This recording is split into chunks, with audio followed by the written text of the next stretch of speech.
Boa tarde a você que está aí conectado aqui conosco, para juntos refletirmos um pouco na palavra de Deus.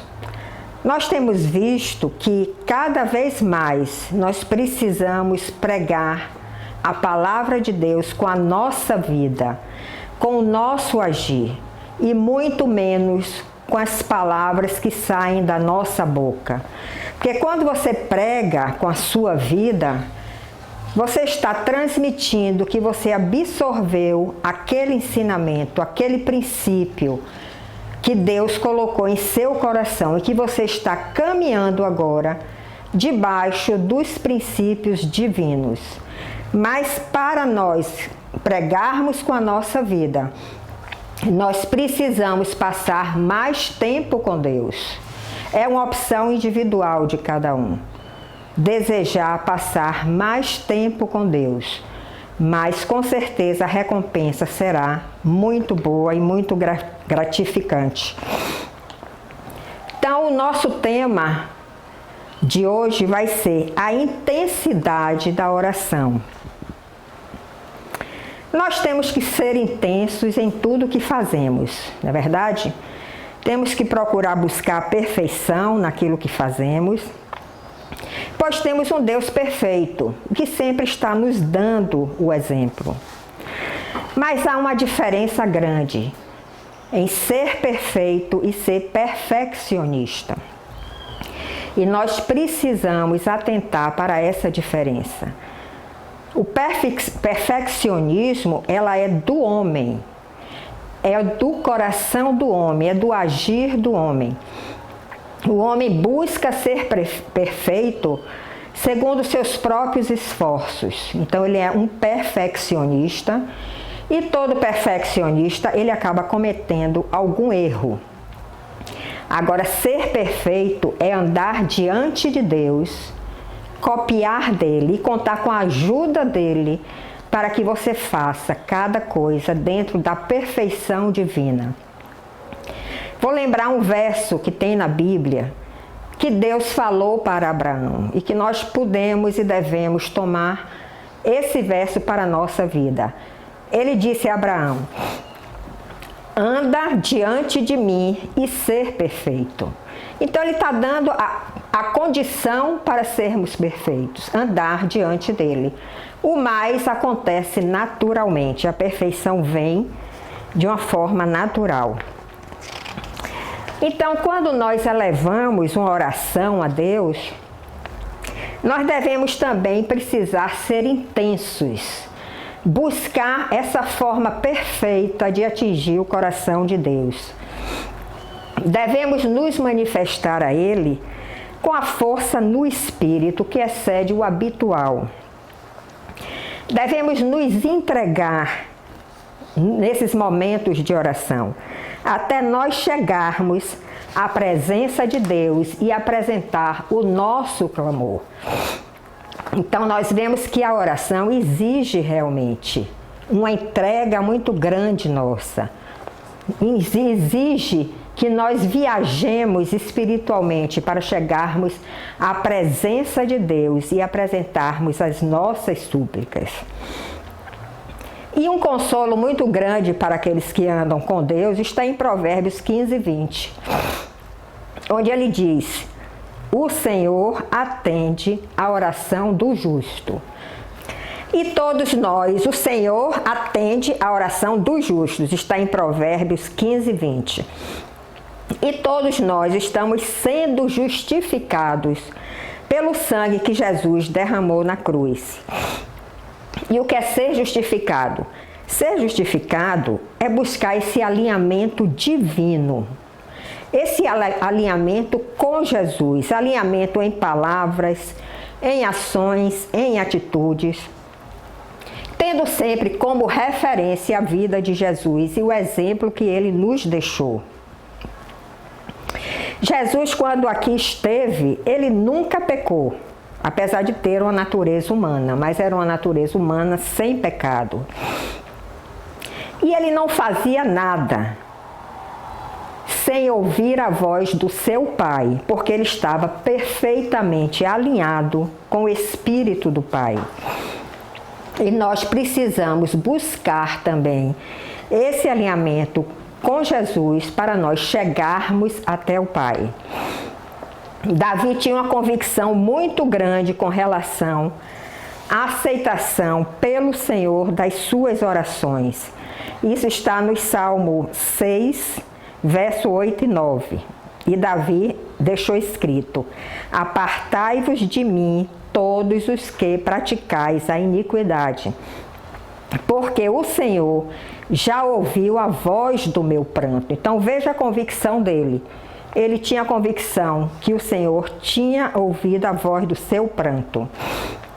Ele ainda diz: o Senhor já ouviu a minha súplica.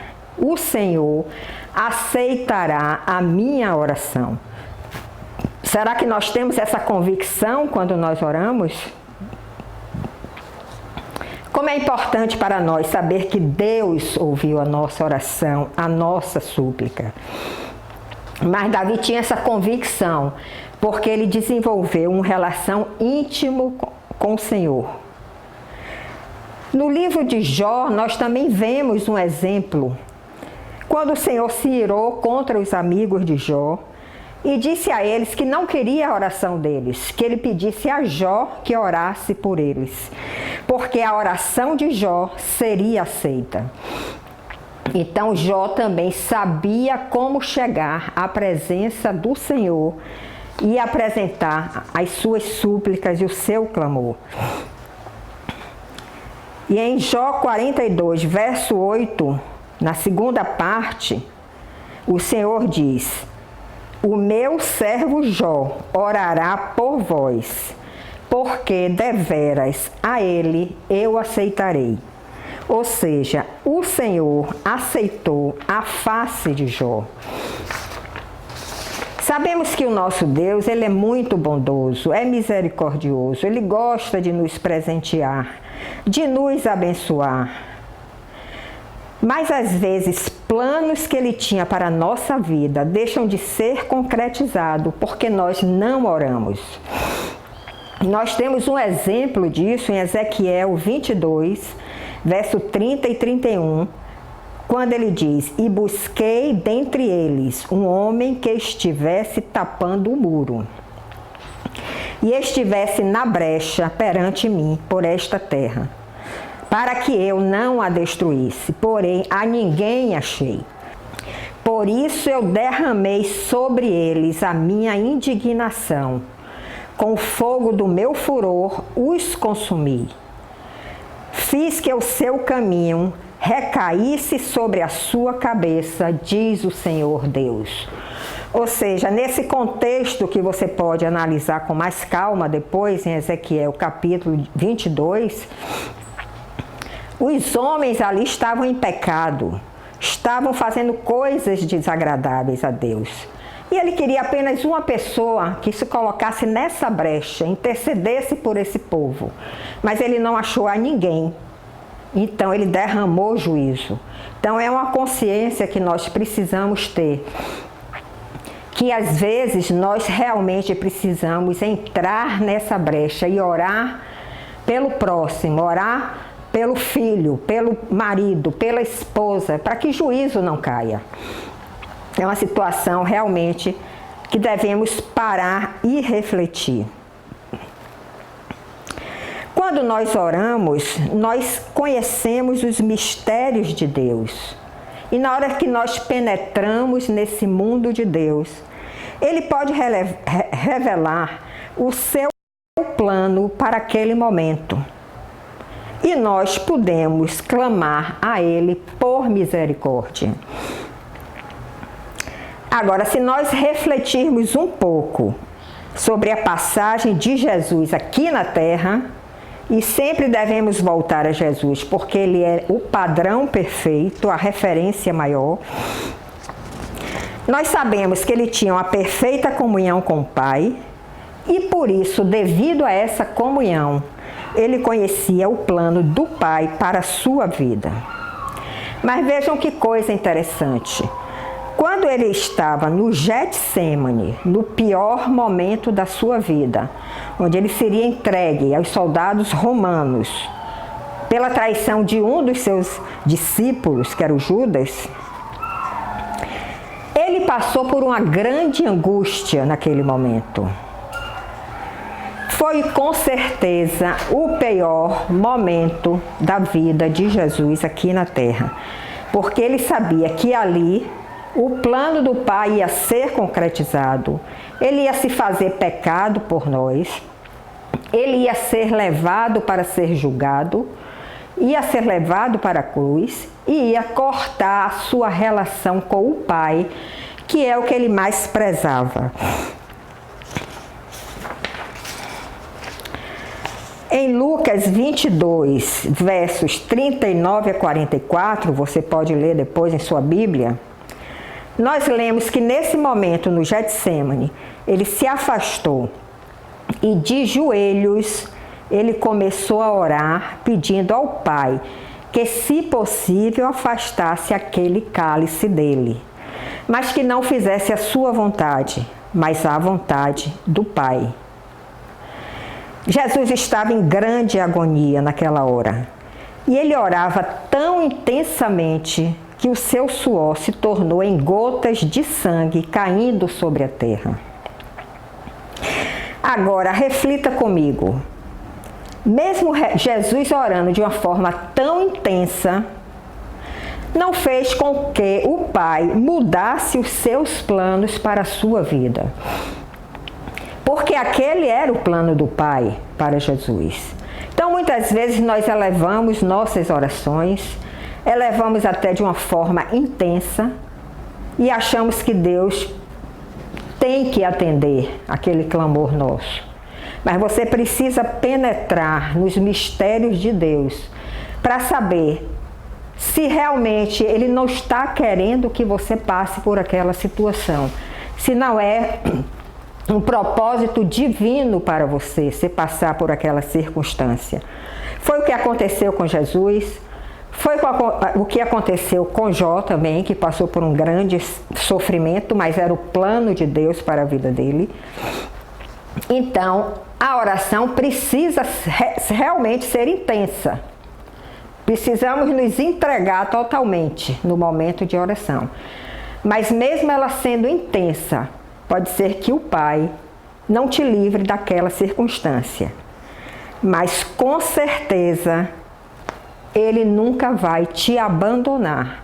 Ele não vai deixar você passar por determinadas situações sem que Ele esteja junto, lhe ajudando, lhe fortalecendo e abrindo também sua visão para que você possa enxergar o porquê de tudo aquilo. E com certeza Ele vai mandar anjos, como Ele mandou a Jesus, para lhe ajudar, para lhe confortar, para lhe consolar. O Espírito Santo vai estar presente, também lhe consolando, porque o Espírito Santo, a Bíblia diz que Ele é o Consolador. Então, Deus nunca vai lhe abandonar. Mesmo que Ele não atenda a uma oração intensa sua. Agora, vamos refletir um pouco. Será que é possível suar sangue? A medicina diz que sim, é possível suar sangue, apesar de ser algo extremamente raro. A literatura médica chama essa condição de hematidrose. E apesar de ainda haver alguns mistérios envolvendo episódios de hematidrose, normalmente a sua ocorrência está relacionada a uma condição de extremo estresse físico, psicológico e podemos também dizer também espiritual. Porque o que Jesus não queria era cortar sua relação com o Pai, mas o mundo das trevas naquela hora estava sobre ele. Então, em alguns casos, a tensão é tão violenta que pode provocar a dilatação dos vasos subcutâneos, especialmente aqueles próximos das mucosas e glândulas sudoríparas. esses vasos acabam se rompendo e sangue e suor se misturam na transpiração. Então, o suor é tingido de vermelho, porque houve essa dilatação das glândulas sudoríparas. E o suor sai em gotas de sangue. Agora, por que Jesus suou gotas de sangue? Ele disse em outro momento, lá ainda no Getsêmani, se ele quisesse, ele pedia ao Pai, o Pai mandava um exército de anjos para salvar ele daquela situação. Mas ele tinha a convicção do plano do Pai para a sua vida. Então ele preferiu suportar tudo isso. Nesse momento que Jesus suou sangue, ele estava experimentando um estado de angústia devastador. Seu estado psicológico estava dilacerado, combinando com profunda angústia. Ele estava com uma sensibilidade aguda e uma súplica intensa. Vocês podem ler em Lucas 22, verso 44, e refletir melhor sobre todo esse contexto lá no Getsêmani. Hebreus 5, 7 diz algo que precisamos também refletir. E o que ele diz lança uma luz sobre o sofrimento de Jesus Cristo nesse momento de intercessão. Ele escreve que Jesus ofereceu orações e súplicas em alta voz e com lágrimas. Então nós podemos ver que a oração de Jesus foi extremamente intensa, mas nem por isso o Pai atendeu a sua súplica, porque ele tinha algo melhor para Jesus. Então, para concluir, vamos refletir nesses 3 pontos abaixo. Algumas pessoas pensam que foi um milagre Jesus ter suado sangue, quando na verdade é exatamente o contrário, porque o milagre foge da ótica humana, da explicação humana, mas nós já vemos que a medicina explica que há possibilidade de suar sangue e qual a circunstância. O fato de Jesus ter suado sangue é um claro indicativo bíblico da sua humanidade. Aqueles que não aceitam, que não acreditam na humanidade de Jesus, por esse evento, comprova realmente a sua humanidade. Um outro ponto, o fato de Jesus ter se encontrado nesse momento de oração tão intensa, revela o seu amor por você, por mim e por todos os perdidos, porque ele veio para os perdidos. E nós éramos perdidos. O clamor de Jesus, um outro ponto, o clamor de Jesus com tanta intensidade e a rendição da sua vontade fez com que ele experimentasse a ressurreição. Se nós quisermos também experimentar a ressurreição, porque a promessa da ressurreição é para todos nós que aceitam Jesus e que querem caminhar nesta caminhada de fé em direção ao Calvário. Nós também poderemos experimentar a ressurreição. Nós poderemos experimentar uma vida ressurreta. É só sermos obedientes como Jesus e entrarmos nos mistérios de Deus. Então eu queria me despedir de vocês, lembrando que nós estamos no Facebook, em Vera Reflexões. Você pode visitar lá, você vai encontrar áudios para crianças, para adultos, mensagens também mais curtas. Você pode também nos visitar no canal do YouTube. Esses áudios também estão no canal do YouTube. E quero te dizer que a sociedade não pode ficar tão passiva, porque o inimigo está tomando conta da sociedade. O inimigo está tomando conta do mundo, da mente das crianças, e está invertendo os valores. Reaja, eu te animo que você reaja. Se aproxime mais de Deus. Deseje conhecer mais a palavra dele. e aplicar essa palavra na sua vida. Aí você vai estar contribuindo para uma sociedade restaurada. Então, que Deus lhe abençoe, que abençoe a todos nós e nos vemos em outro momento.